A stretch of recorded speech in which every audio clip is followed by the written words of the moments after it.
नमस्कार, मैं हुमायूं सिंह और आप देख रहे हैं नेक्स्ट नाइन न्यूज। अयोध्या में 12 साल की लड़की के साथ गैंग रेप होने के बाद अब पूरा मामला कहीं ना कहीं सियासी हो चला है। जी हां, अब ये मामला तूल पकड़ता हुआ नजर आ रहा है, जिसमें शिवपाल यादव और केशव प्रसाद मौर्य की कहीं ना कहीं तनातनी देखने को मिल रही है। शिवपाल यादव ट्विटर पर ट्वीट करते हैं और लिखते हैं कि मैं अयोध्या की घटना की कड़े शब्दों में निंदा करता हूँ और साथ ही पवन पांडे द्वारा किए गए नार्को टेस्ट की भी मांग का समर्थन करता हूँ। मुख्यमंत्री श्री केशव प्रसाद मौर्य का भी नार्को टेस्ट होना चाहिए और कहते हैं ताकि स्पष्ट हो सके कि संवेदनशील विषयों पर घटिया राजनीति कौन कर रहा है। वहीं आपको बता दें, केशव प्रसाद मौर्य ने भी ट्वीट किया। उन्होंने लिखा कि बलात्कारियों को बचाना सपा की जन्मजात फितरत है।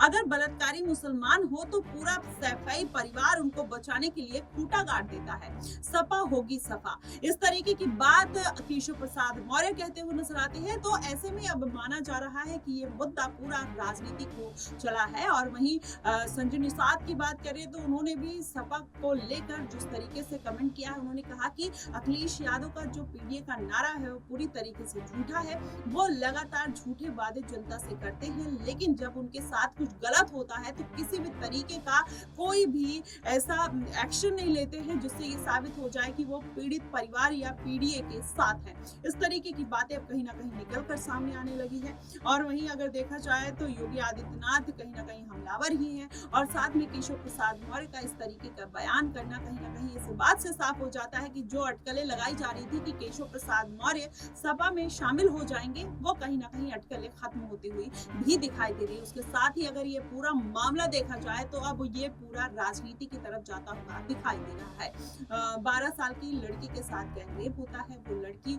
आखिरकार वो प्रेग्नेंट हो जाती है, जिसके बाद कहीं ना कहीं अब भारतीय जनता पार्टी इसको राजनीतिक मुद्दा बनाकर कहीं ना कहीं अखिलेश यादव की पार्टी को घेरने का प्रयास कर रही है। लेकिन वहीं अखिलेश यादव भी खुद को बचाते हुए ये कहते हुए नजर आते हैं कि मैं डीएनए टेस्ट के लिए एकदम तैयार हूँ और उनका डीएनए टेस्ट होना चाहिए और जो अपराधी है उसको सजा भी मिलनी चाहिए। हम उनके पूरी तरीके से खिलाफ है। लेकिन मायावती फिर उस पर ट्वीट करती हैं और कहती हैं कि आज तक देखा जाए तो सपा में कितने लोगों का या कितने अपराधियों का डीएनए टेस्ट हुआ है जो इस बार होगा। जिस तरीके से ये कार्रवाई हो रही है वो पूरी तरीके से सही है और ये कार्रवाई होनी चाहिए। मायावती कहीं ना कहीं ये बात ट्वीट करके कहती हैं और जिसके बाद अखिलेश यादव भी तंज कसते हुए नजर आते हैं। लेकिन ऐसा देखा जाए तो ये पूरा मामला कहीं ना कहीं राजनीतिक है।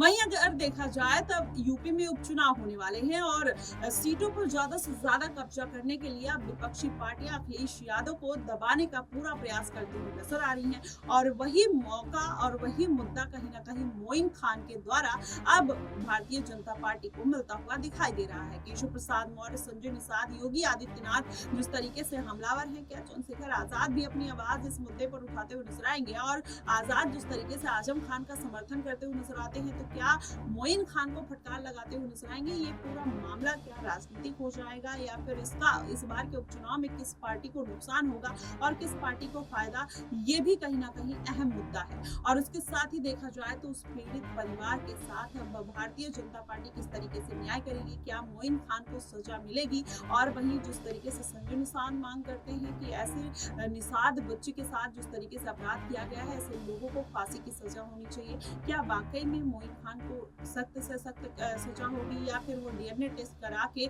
बचते हुए नजर आएंगे, जिससे तमाम अपराधी जो हैं यूपी की सियासत में अगर देखा जाए तो काफी दिनों तक उन्होंने राज किया, अतीक अहमद, मुख्तार अंसारी, और कहीं ना कहीं वो बचते हुए भी नजर आए थे। अगर मोइन खान के साथ भी ऐसा होगा तो जाहिर तौर पर ये साफ हो जाएगा कि सपा पार्टी ने जिस तरीके से उनको बचाया है और वो जो उनका इतिहास रहा है मुलायम सिंह यादव के जमाने से, वो कहीं ना कहीं फिर से दोहराता हुआ नजर आ सकता है। फिलहाल आपको क्या कुछ लगता है कि मोइन खान को किस तरीके की सजा मिलनी चाहिए, आप कमेंट बॉक्स में जरूर बताइएगा। फिलहाल के लिए बस इतना ही। देश और दुनिया की तमाम खबरों के लिए हमारे साथ बने रहिएगा।